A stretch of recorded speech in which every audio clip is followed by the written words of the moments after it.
Doug McMullen. I'm the co-chair with Jackie Hammond of the Diversity and Inclusion Working Group.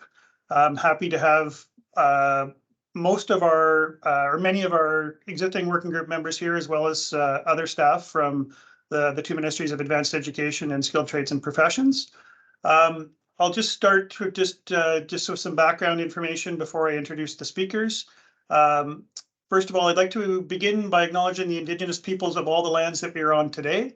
While we meet today on a virtual platform, I'd like to take a moment to acknowledge the importance of the land which we each call home. We do this to reaffirm our commitment and responsibility in improving relationships between nations and to improve understanding of local Indigenous peoples and their cultures. We acknowledge that what we call Alberta is the traditional and ancestral territory of many peoples, presently subject to Treaties 6, 7, and 8, namely the Blackfoot Confederacy, the Kainai, the Piikani, the Siksika, the Cree, Dene, Saulteaux, Nakota Sioux, Stoney Nakoda, and Tsuut'ina nations, as well as the Métis people of Alberta. This includes the Métis settlements in the 6 regions of the Métis Nation of Alberta within the historical Northwest Métis homeland. We acknowledge the many First Nations, Métis and Inuit who have lived in and cared for these lands for generations. We're grateful for the traditional knowledge keepers and elders who are still with us today and those who have gone before us. We make this acknowledgement as an act of reconciliation and gratitude to those whose territory we reside on or are visiting. Now, for those of you that are new to this group, the AE Diversity and Inclusion Working Group provides an open forum for staff to discuss diversity and inclusion opportunities, challenges, and solutions, and to emphasize and reinforce the importance of building an inclusive and diverse workplace that is welcoming to people of all backgrounds. Before I introduce the speakers for today's session, I'll just let you know that we'll be recording the session. You see the thing at the top of your screen there, so that others can view it later. There'll also be time for a question and answer period at the end of the presentation. Please hold your questions until the end, or if you'd like, you can post them in your questions in the chat during the session, and Lester's going to facilitate a Q&A period at the end of the presentation. So with that, I'm pleased to introduce today's speakers from Sikhs for Humanity. Founded in 2009 and based in Edmonton, their mission is to take Sikh teachings of Seva and Langar to those who need it most. Manjit Singh and Jesse Nirval will talk about selfless service, and Inderjit Singh and Pushpinder Singh will talk about Sikh teachings and the significance of the turban. And with that, I welcome our speakers, and thank you very much to all of you for joining us today. Thank you. Thank you. Thank you. Yes, I would personally myself, Manjit Singh Nirval, I would like to introduce you to our team here. We all work together basically, and the purpose of our selfless service is to provide to people in need and spread the message of oneness, that we understand that we all create children of one creator. So based on that, we are all brothers and sisters, regardless of our colors, where we come from, nationality, whatsoever. The organization started in earlier than 2009, but it was registered in 2009. We were doing selfless service for the society. In Edmonton, we run several programs. We run a food program for homeless people for many years. On Saturdays, we serve about 350 to 400 people. We also did the school program, which Jesse handled that. I'm going to let him talk about that a little bit first, and I'll discuss further. Yeah, so from 2015 to 2019, we ran a free meal and workshop program for students at low-income schools in the inner city. The purpose of that program, again, like Manjit mentioned, was just to affirm the teachings of oneness of Sikhi. And for us, you know, we saw a need in the inner city. We saw students that were going without meals, students that didn't have an opportunity to engage in extracurricular activities due to their circumstances. And we felt like it was our duty to do what we can to provide those opportunities to them. So on a weekly basis for about 4 years, we ran that program. And one of the things that I think set us apart from other meal programs that operate in the inner city is that we weren't just standing behind tables serving meals to individuals. We were sitting with them and eating with them and engaging in communal dining. And the experience of communal dining is something that is entrenched in the Sikh experience. At every temple in the world, every Sikh Gurdwara, you'll have a hall in which attendees they congregate and share meals, which it drives home the point that we're all equal. It doesn't matter what our social standing is, our nationality, our skin color. We all come together and we dine as one. So that's something that we drew inspiration from when we were running our program in the schools. And unfortunately, in 2019, COVID, wreaked havoc on the entire world, and our program wasn't spared. So that was put on hold, and currently we're running our programs in the capacity that Manjeet mentioned. We're running a free meal program for the homeless in the inner city, and we're doing a food bank program for needy families here in Edmonton. So after what happens in 2015, actually, most of Sikh community, basically Sikh people, this is taught to us since we are from our childhood to give back to the society and do selfless service. So most Sikh people, they always think when we retire, we're gonna, do this kind of selfless service. But in 2014, I lost a very close friend of mine. And then I had a discussion with my kids, my wife, that I don't want to wait till I'm 65, retire before I do my selfless service. So we discussed at home, and then we started two programs. Actually, Jesse started the school program. I started the program to the homeless people. And for cooking the meal, we did not have place. And then we bought a property in downtown Edmonton, and we built a brand new kitchen. We spent about $1.2 million on that project. All of our project, we haven't used a single penny from the government. We did not take any contribution from the government. We fund most of the volunteers, some of the business people. We have just a few of us, and we take money from our pocket and we do this service. So after we opened the kitchen, then I realized, in serving the people for many years in downtown, we realized that just giving them food is not enough. And we were trying to learn the issue, where this all started from, why people go homeless, why the children go to school without meal. So we realized that education is more important. Spiritual education is much more needed in the world today, because most of us, we are in the same cycle. Because when we are in childhood, we don't get that education from our parents because they never learn anything themselves. They did not understand about any spiritual awakening, any education about spiritual teachings. Mostly we all go to churches, temples, or mandirs or whatever, and we just do our rituals and go home. We don't take anything home with us, So because when we go to university or college, we all get certificates or degrees, then we can get a job based on that. But going to any religious place, there's nothing we take home. We go there, maybe we feel good for a short time, for hour, 2 hour, we are there. But as soon we step outside, we are same people, right? So then we thought, if you want to make some changes, we have to start with the kids. So we have opened two programs which started this year. One is a food bank. We opened permanent food bank in Southside Edmonton, 50th Street and Roper Road at the corner. And we also opened a Guru Nanak Learning Center. The reason we call it Guru Nanak Learning Center, because it's a founder of Sikh teaching. And when we understand the message of the Sikh teaching, it's all about oneness. It brings the whole humanity together. So this is the reason we opened this, and we now offering free service, the grocery programs, the education. Any kids wants to come, adult wants to come and learn how to be a kind, good human beings, they're most welcome to join us.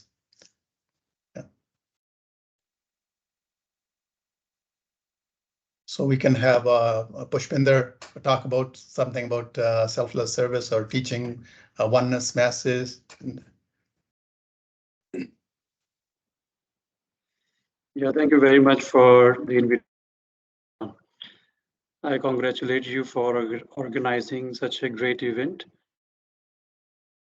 making people aware about Sikhi and religion. The Sikh philosophy, when it was started, 1469 when Guru Nanak Sahib took, and not even Guru Nanak Sahib, even before Sahib, there were various bhagats, spiritual teachings were. So Guru Nanak Sahib's main task was to those teachings. So he traveled a lot. He collected the hymns of various bhagats and himself, and successive gurus compiled, and finally fifth guru compiled all the hymns, Guru Nanak Sahib, then following gurus, and fifth guru compiled, make it in the form of Adi Granth, which is known as Guru Granth Sahib. So we need to concept and philosophy of Guru Granth Sahib. It teaches us about the virtues, how we virtues and how we can attain, and what are the benefits of practicing the virtues in life. So in Guru, many examples of plants and animals and other characters, but the message behind every example is to gather more and more of virtues and how I can become a so the Sorry, reason we Pushpinder Virji, I'm just going to pause you for a sec. I think your stream is cutting in and out a little bit. Do you want to come over here to my office? I think my stream's a little more clear. okay, sure. Yeah, you can come to my camera. Sure.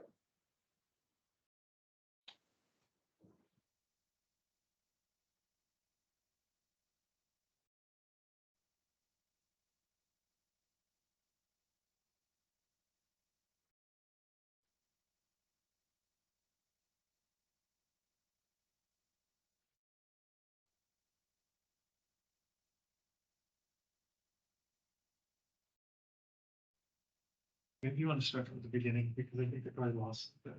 Okay. Are you able to hear me? Yes. Yes, much better now. Thank you. Okay, thank you. So the purpose of Gurbani is to be a virtuous person.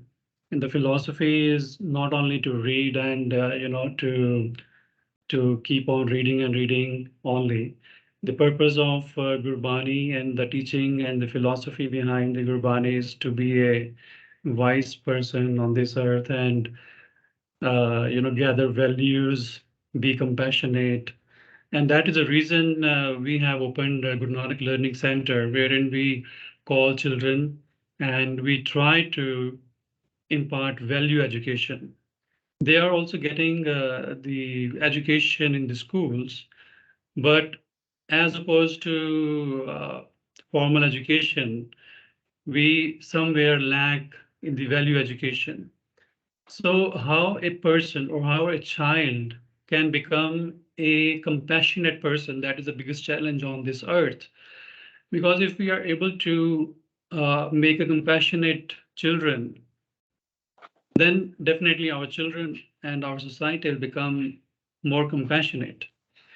And that is the reason we have started Guru Nanak Learning Center. And the very purpose of Gurbani is to impart value education and values and how we can become a wise person. When we talk about the purpose and significance of turban, because we have a different identity. When we see a turban people, we see long hair, which means we do not cut hair and we keep it as it is in a most natural way. And the purpose of turban is to cover our unshorn hair. The turban, which is just a piece of cloth, was part of dress in the royal families. Only kings and rich people or noble class people used to wear. And there was so much difference in social and uh, moral, social, and the personality development of the rich class people and the poor class people in the 17th century. So Guru Gobind Singh Ji started, and he actually formalized that everybody should wear turban, not only the rich people. So this was just to remove the difference between rich and poor, and to impart the value of equality and social justice. So you can imagine that if a person who is a landless laborer working in India, and versus a person who is a rich people from noble class and ministers and kings and prince, all those were wearing turban. So there was difference between rich and poor. So Guru Gobind Singh Ji, when he started formalizing the Sikhi, and he laid the foundation of Khalsa Panth in 1699, and that time he just uplifted those rural people, those poor people, and he made them equivalent to those who were rich. And this was just to reduce the gap between rich and poor. And the turban was allowed for every person, regardless of his caste, creed, religion, and social status or economical status. And that way, the poorest of poor was able to got the confidence in him that yes, I am also a part of this creation, this universal creation. This nature has made all of us equal. The kings and the those ruling class people, they made discrimination. They were dominating. And it was the time when in 17th century, the people who were oppressed by the king, and the poor people raised their voice for the racism, for unrest caused by the ruling class people, the emperor of the India. And this was just to tell and stand against the tyranny of ruling class people. And that's how we have got a long, rich tradition of tying a turban. And it is formal that yes, we have to wear a turban. Without turban, that is, if we cut even a single piece of hair, we consider it as a sacrilege. And because we want to keep the beauty and creation of the nature as it is, we are not uh, modifying or changing the creation of the nature. And that was in 17th century when Guru Gobind Singh Ji formalized the Khalsa Panth, and turban was started worn by many other people. And later on in 20th century, when people started moving outside the country, outside India, outside Punjab, they faced many challenges about their identities. And we have a long beard because it's natural. We do not cut. That's why it's long. So some people might consider it that it's not, they're not familiar with the culture. So like these programs are giving us opportunity to tell more and more about our culture, about our identity. And uh, like there is a philosophy behind the turban. So it is not only a piece of cloth and we are just wearing it. So when we wear it, we consider it that we all are creation of one God. And there is no big or no small. There is no lower class or no upper class. So we consider equality as the topmost virtue of humanity. And and with this, I request Inderjeet Singh ji to add more into it. Thank you so much. Thank you so much for inviting me into this beautiful discussion here. Am I audible to all here? Thank you so much. Sounds So good. I will just add a few things to Pushpinder Singh, and then I'll move on with a few of my own ideas over what we shall learn about the people called Sikh, or the community we call as a Sikh. Because in these parts of the world, especially Canada and America, uh, the people who are non-Sikhs, they are witnessing more and more, coming of such people with these turbans, with these long beards, and a different culture. And this is a great program by your organization and your government, that you want to make people aware about their culture, their traditions, and what these people are about. So I'll add to Pushpinder Singh that the turban is a piece of cloth. There's no doubt about it. It's made up of cloth. But when I wear it, it becomes a part of me. This is me. This is my identity. So as a Sikh, I identify myself with this turban. So a person with this kind of turban, any color, it's not, that certain colors are to be worn by Sikh people and others not. You can wear multicolored cloth as a turban. So yes, turban is a piece of cloth, but when it comes on my head, it becomes my identity. This is me. This is a Sikh. And Sikh literally means a learner, one who learns, learner or a seeker, one who's seeking something. And as we can read throughout the human history that every person should be a learner throughout life.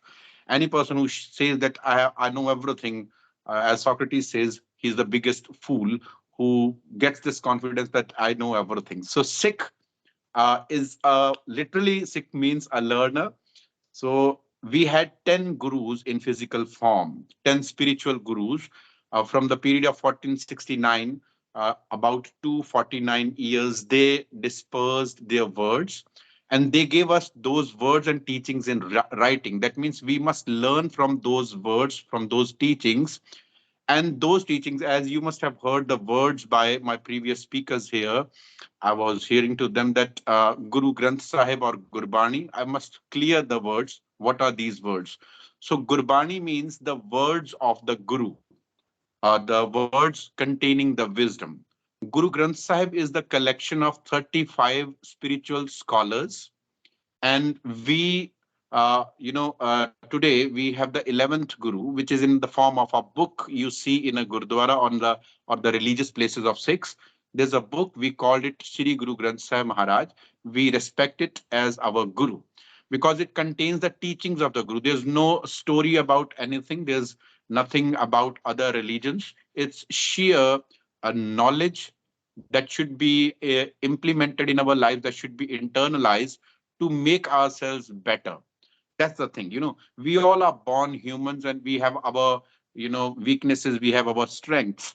So the word of the guru, the teachings of Sikhi, the Sikh scriptures, is all about to raise yourself higher than that normal human behavior. So, like, there's greed in us, there are vices in us, there's no doubt about it. So, we must learn daily, we must read daily in order to improve ourselves. It's not just as Jesse here, he was talking about this, it's not about reading continuously, like most of the times it happens with almost all organized religions, that we have certain scriptures, we go to churches, temples, gurdwaras, or anywhere, we chant those things, we chant those mantras, we chant those hymns and everything, and nothing changes in our lives. So Sikhi basically means it can be anything of wisdom. You can get that wisdom, that teachings from anything. So spirituality in true words is not about talking something about God. What happens with us, someone who talks too much about God and something supernatural, we said he is spiritual. Spiritual is to discover your own self, to analyze your own self, and that is Sikhi about. So seek and learn about your own self, and find those weaknesses that should be removed from within, and so that we can become pure within. It's not just about the outer outlook that I should have unshorn hair and have a turban over me. That's my outer uniform. That's my identity, outer identity. But that doesn't mean that I should like feel myself separate from others. It's that identity is about that I am submitted to the teachings of Guru Granth Sahib Maharaj, the Sikh scripture, which tells me to it starts with Ik Oankar. It's a graphical representation of this thought, the basic principle of Sikh is that there's one God. We believe in God, but that God doesn't live in some cloud or some cave or on some mountain or some religious place. God never lives in a gurdwara. God never lives in a temple or a church only. He's present everywhere. He's present in all. So if I have to see God, I have to see him in all. Otherwise, I cannot see him at all. So there's one God who's present in all and at all times and at all places. That's the basic philosophy of Sikhi. It starts from here.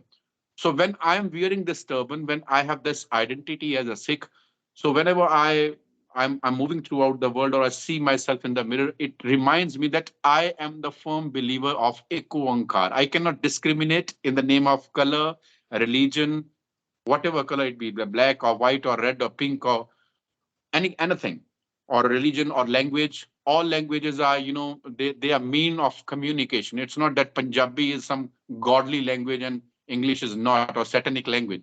No, all languages are being spoken to communicate ideas, so we must respect. So respecting all is loving all. There's no other thing. If you say that I love humanity, I love God. So Sikhi teaches us, Guru Granth Sahib, the Sikh scripture teaches us that to love all or to love God is to respect all. That means we have to admit that all are like me. It's not that someone is separate than me, someone is stranger to me. As Guruji says, na ko bari nahi bigana. There's no enemy outside. Enemies are within me. That greed, hatred, envy, jealousy, these are my enemies. And that's why a Sikh, that means a learner, a seeker, has to seek within and fight with those enemies which are within, which are separating me from the outside world, which make me discriminate with people in the name of anything. It can be area, it can be country, it can be faith, it can be culture. So that kind of discrimination, if it's there, I cannot be a Sikh. So in a broader view, every person living on this world is a Sikh, whether he wears a turban or not, because Sikh means a learner, a seeker, and one who wearing turban and calling himself as Sikh or Singh, wearing these five symbols, as Pushpinder Singh ji told about Amrit Sanchar, roughly a rough synonym of all this is baptism, as we have in Christianity.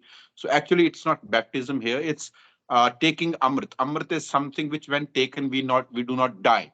So everyone dies physically.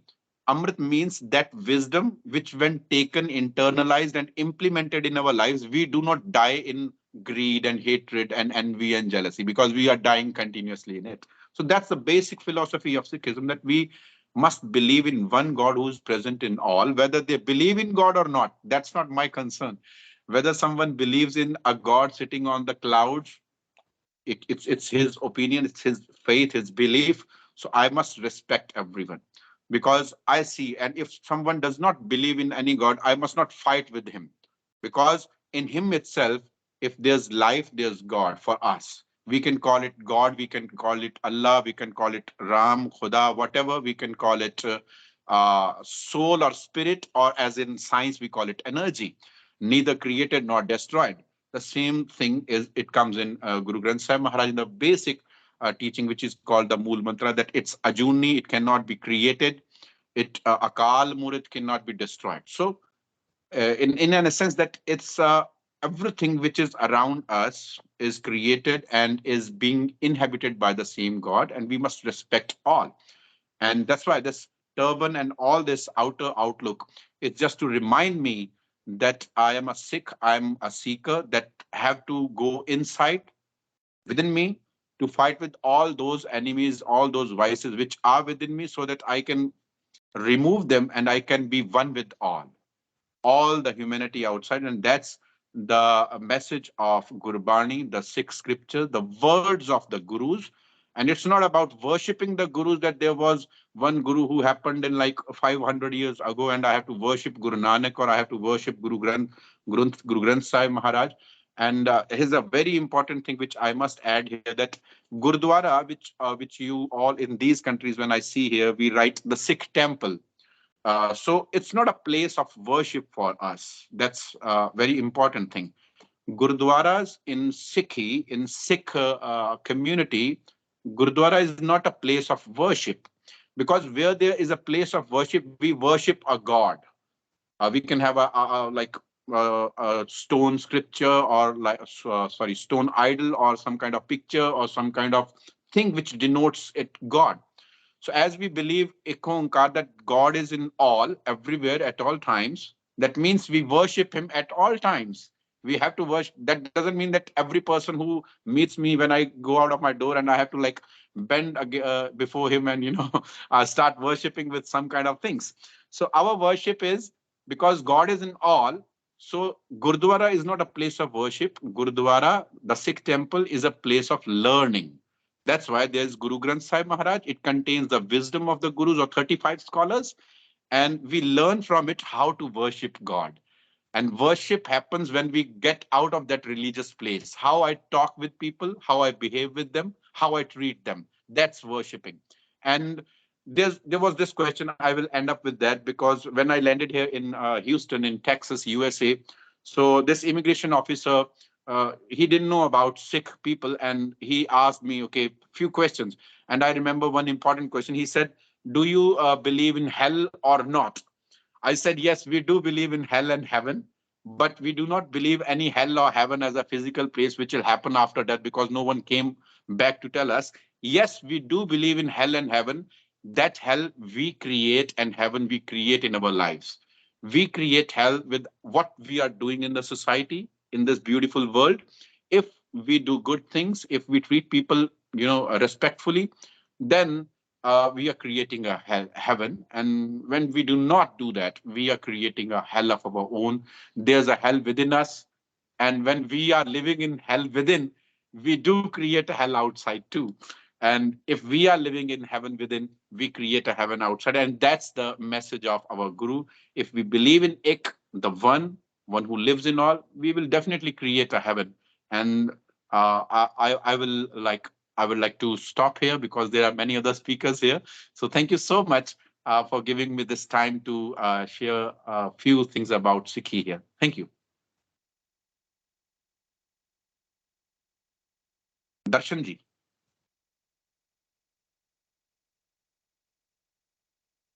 Thanks for that, Injirat and Manjeet and Jesse. We really appreciate it.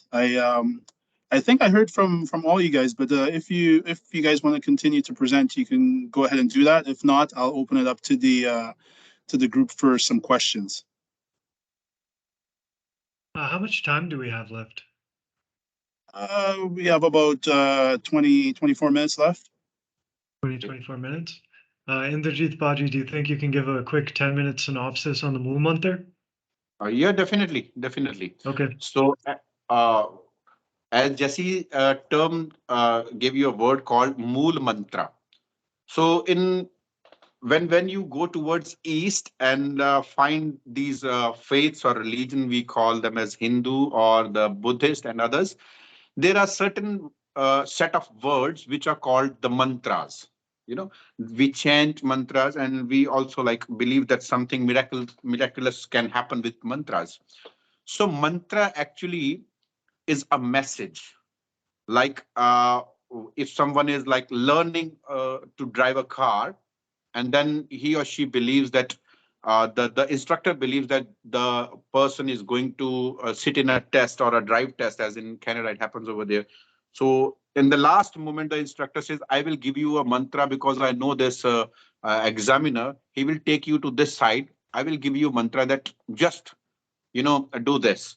So an important piece of information is called mantra. It's not a set of words which needs to be chanted again and again. So Mool means the principle, the basic mantra, the basic teaching of Sikhi is called Mool Mantra, not to be chanted again and again. So we do not believe in those kind of words which should be chanted 100 times or 108 times or million times that will bring some miracle. Yes, if you like someone like my mother or my parents, they have given me a beautiful teaching, a single line that this is the mantra of my life. If you will internalize these words, it will bring miraculous changes in your life and you can live beautiful. So the basic philosophy of Sikhism is contained in these words, which we call as Mool Mantra, and we believe that whole of Guru Granth Sahib Maharaj, the sixth scripture, which we treat as the 11th Guru or the eternal Guru, it contains 1,430 pages of sheer wisdom, and we believe that it's the explanation of this first line, which we call the Mool Mantra. And as Jesse said, I will try to explain in like 5 to 10 minutes.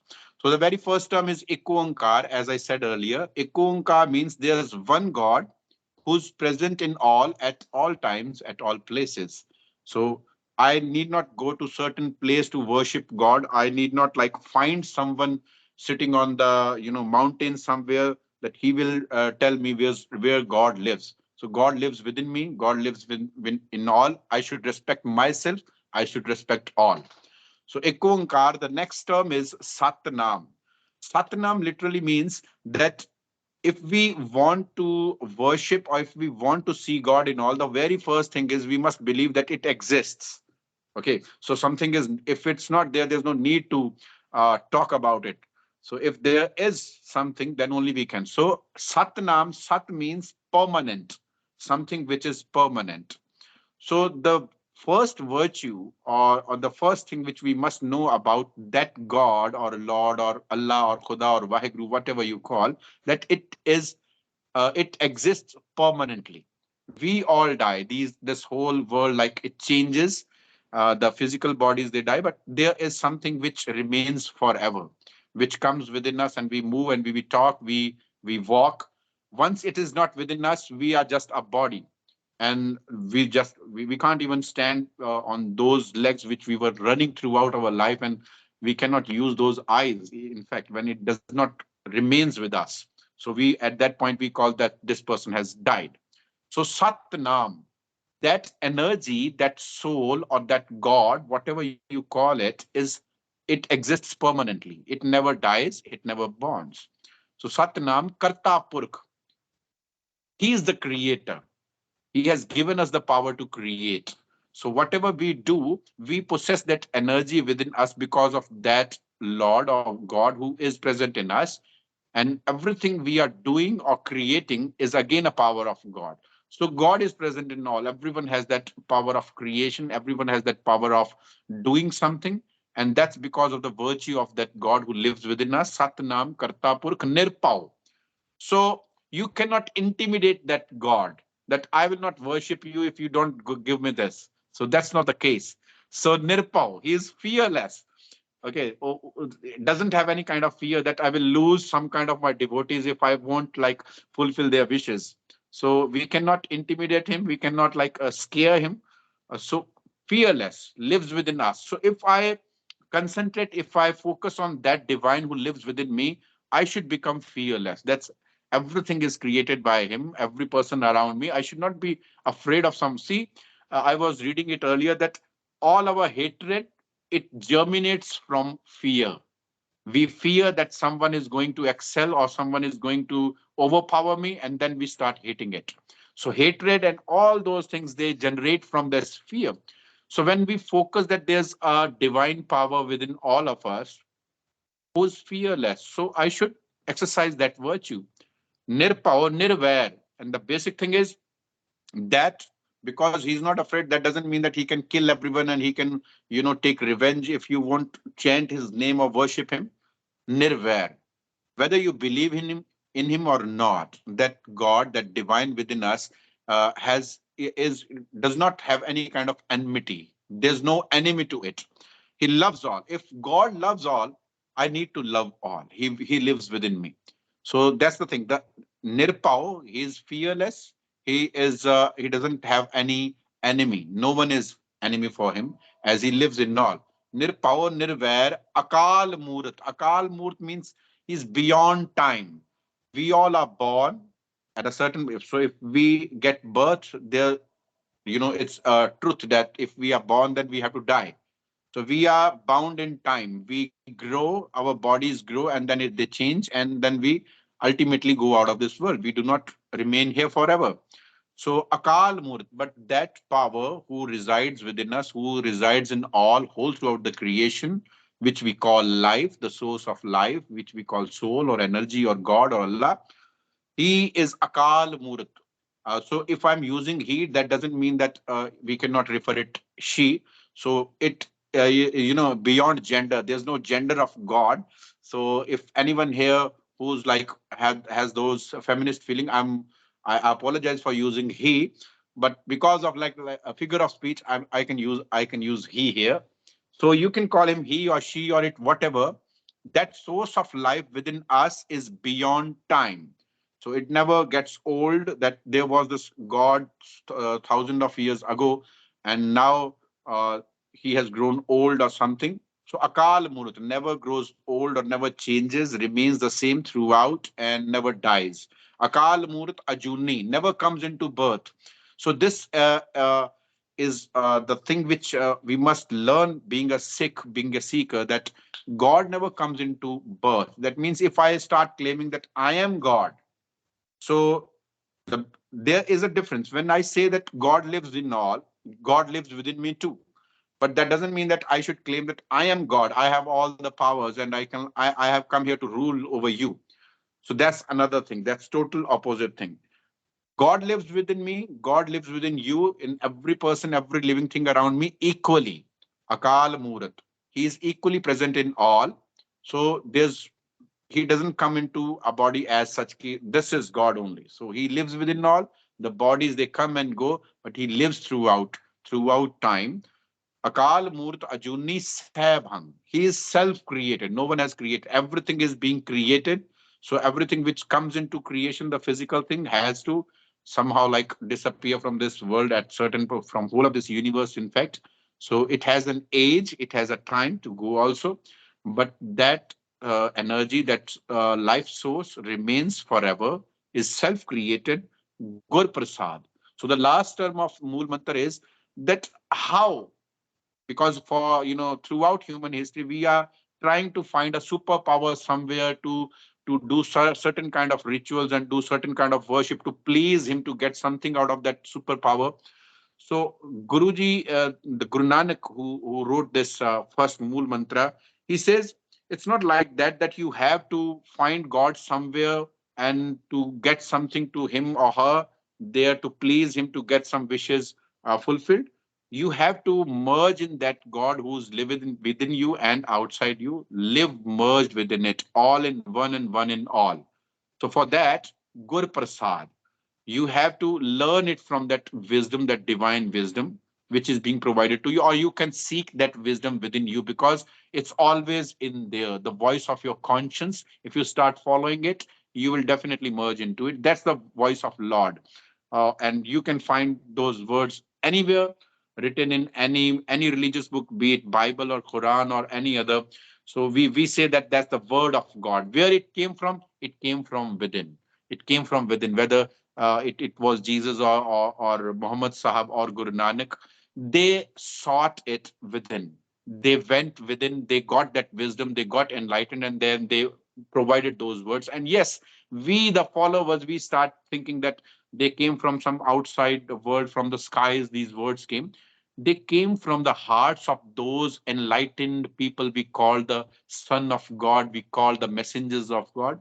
So they sought it from within, and then they presented us with those words that this is, you must like find it within you, Gur Prasad. Through the teachings of the Guru, through the divine wisdom, we internalize and we merge in that God. We do not find it somewhere. We have to merge in that God who's Ekunkar Satnam, who's permanently there, who never goes, who never leaves us. We are never alone. He is watching us. So as we like control ourselves when we see a CCTV camera and there is a written board down there, you are under CCTV surveillance, and then we control our behavior. So remember, he lives in all, he lives within me. So I'm always 24/7, I am under CCTV surveillance. So that's the thing, there is a fear of a camera, but we never fear the Lord who is present in us. So we go to church, we go to the temple, we go to the Gurdwara, and we say, see, I can't tell lies here because this is the place of God. Why? This is the place of God. This body is the place of God. He lives within me. And there should not be any kind of all those things, all that garbage should not enter here. So this is the basic teaching, the basic mool mantra, as Jesse Paji said. So I'm trying to share. And I think we should go for the next section. That is the question answer section. Thank you so much. I would like to ask Inderjeet just two more things, but very quickly, because we don't have too much time. Can you talk about gender equality, please? Yes, definitely. As I was talking about the gender of God itself, so one who lives within us, even yesterday when I was reading the scriptures, there was these beautiful words by Bhagat Kabir ji. Bhagat Kabir ji was again a Sufi, a saint, a scholar in the eastern part of India, Banaras city. So he says the God who lives within you is not Hindu or Muslim or Christian, right? Is not a woman or a man or a child or a grown up. He's there.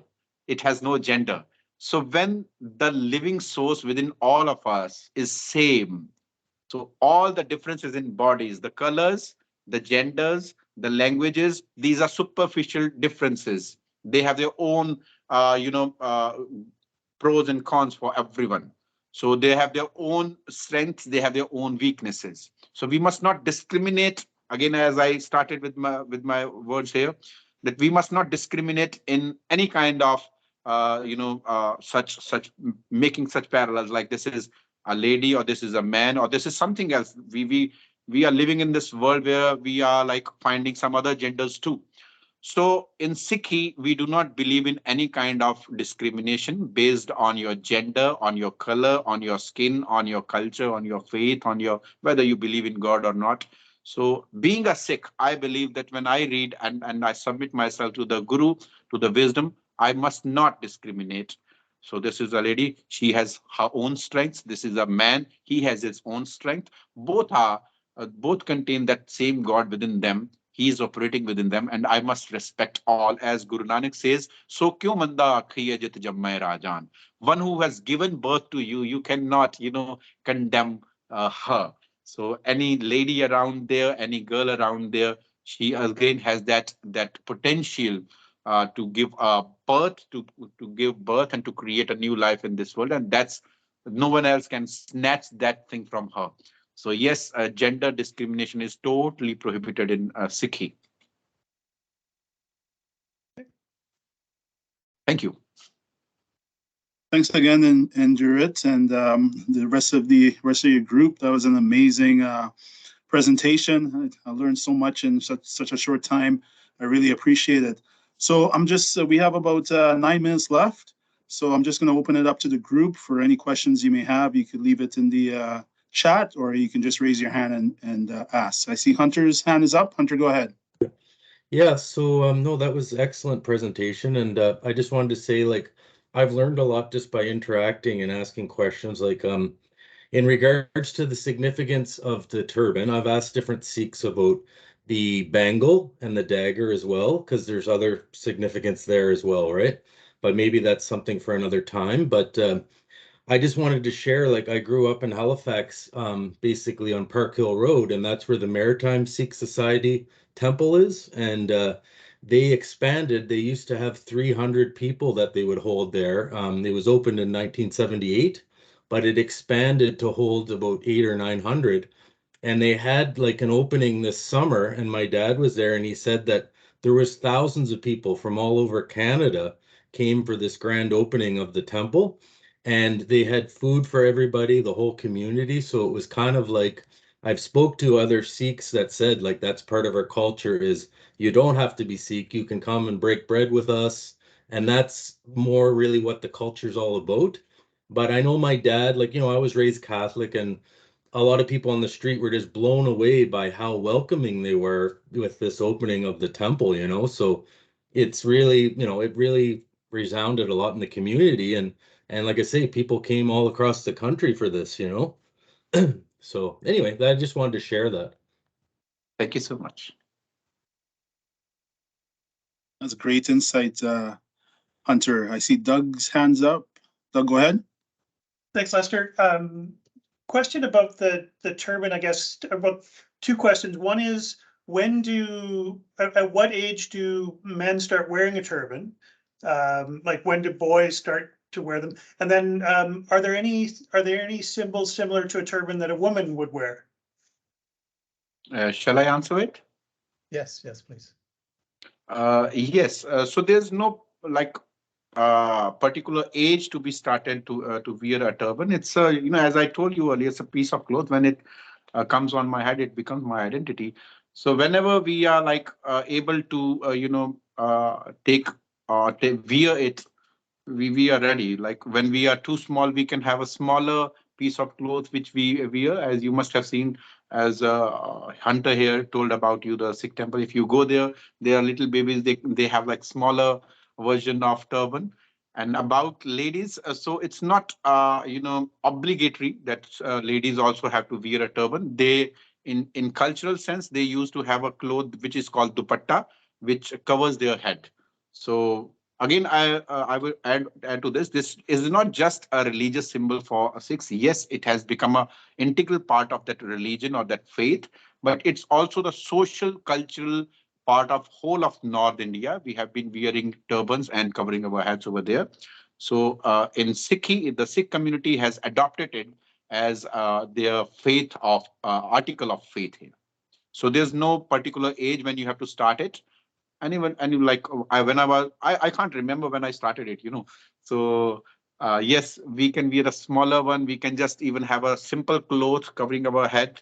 We can have a bigger, we can have any style, we can have any color. So like I'm wearing a black at this time. Yes, I'm wearing black at this time. And so there's nothing obligation about ladies. They can also wear a turban of any length, of any size, of any color, or they can just cover their heads. And again, there's one important thing that's in many cultures, many places, in many countries, I've been asked this: why the ladies cover their hair, or the Sikh ladies cover their hair? That means no one else should like see their hair. That's not the case here. So it's not about to, you know, cover up your hair and no one else can see your hair. It's not, certainly not about that. As we discussed about a turban here, it's totally a different thing, and not about that. If someone sees my hair, that will be some kind of, you know, impurity or some kind of sin. So it's not like that. Great answer. Thank you very much for that. So do we have any more questions from the group? I don't see anything in the chat. We have a couple minutes, and you want to talk about the who wrote the Sikh scripture? You want to talk about that? Yeah, definitely. I Yeah. was waiting for some questions and you have provided me one. Okay. So as Pushpinder Veerji told you, that Veerji is a word brother. We use it often in our language. Veerji or Paiji is brother. So as Pushpinder talked here about 1469 year, that was the year when the first Guru, the founder of Sikh faith, he was born. So throughout his life of about 70 plus years, he traveled around 28,000 kilometers. So while his travels, wherever he went, whatever he taught to people, he gave them in writing. And he also collected the hymns and the teachings of other scholars who he thought that this should be shared in all. That's about that wisdom should go to all. And so he collected all those scriptures and he passed on to his successor. And then the fifth Guru, the fifth Nanak, as we say, he compiled the first version of Guru Granth Sahib. It contains the teachings by 35 scholars, in which there are six Sikh Guru. There are 10 physical Gurus that happened from the period of 1469 to 1708. From those 10, there are the teachings of Sikhs, and then there are 15 other scholars from the various parts of India. They are Muslims, there are Hindus, there are certain others who do not believe in, and who did not hail from any other religion. So different occupations, different castes, all of those scholars. It was not that only the higher class or what they call them, the spiritual class, are going to come here. So from all castes, from all professions, whether they are like there is one who is a weaver. Kabir is a weaver. There is one who is a washer, who takes clothes from people and then washes. So different part of India and different professions. Whatever good they have provided to the society, that he collected, Guru Nanak, and then the fifth Nanak he compiled. And so there are 35 contributors in the Sikh scriptures, and we as a Sikh are responsible to read them, to study them, and to implement in our own lives. So it's not about just to go there and take that book on your head and just start worshipping it. In fact, no other book throughout the world should be just taken on your head and believed to be like the word of God. Yes, everything is the word of God only when you implement in your life. I will just because my phone's battery is running out, I will just say one thing, that knowledge is power. This is wrong. Knowledge is power, only power when it is implemented. It is acted upon. So you can have knowledge throughout the world's history, but if it's not implemented, nothing happens. So knowledge, when applied, is power. So this whole knowledge, 1,430 pages, it needs to be applied only, and then only we become a Sikh and we become a better human being. Thank you so much. Thank you, Indrajit. That's an excellent way to end the presentation. And just like to take a moment to thank you and Manjeet and Jesse and Pushpinder for joining us today. I'll do my best to figure out a way to get you the recording of this session. But on behalf of everyone that's attended today, we thank you very much for joining us and sharing your knowledge with us. Thank you so much. Appreciate you inviting us. Thank you very much. Thank you. Bye for now. Have a nice day. Yeah, bye-bye.